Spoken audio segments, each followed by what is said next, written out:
ಕಾಲಿಂದಿ ಕಾಲ್ ಬೇಸಿಗೆ ನಾವು ಪಾಸ್ ಆಗ್ತಾ ಇದ್ದೇವೆ.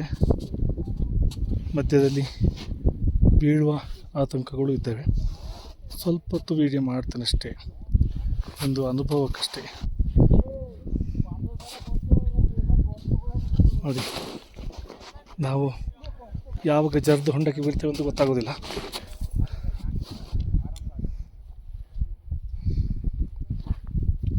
ಭಾಳ ಎಚ್ಚರಿಕೆಯಿಂದ ನಡಿಬೇಕು.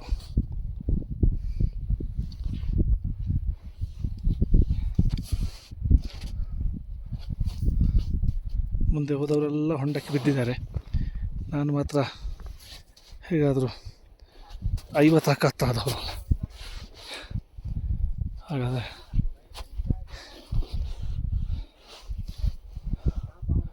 ಹೇಗೆ ಮಾರ್ಯಾರೆ ಶಂಕರಾಚಾರ್ಯರು ಈ ಮಾರ್ಗದಲ್ಲಿ ಬಂದರು. ಅಮ್ಮಮ್ಮ,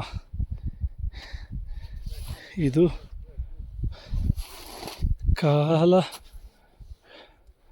ಕಾಲನಲ್ಲಿಗೆ ನಾವೇ ಹೋಗ್ತಾ ಇರೋದು ಅಂತ. ಏನಪ್ಪ, ಧನ್ಯವಾದಗಳು, ನಮಸ್ಕಾರ.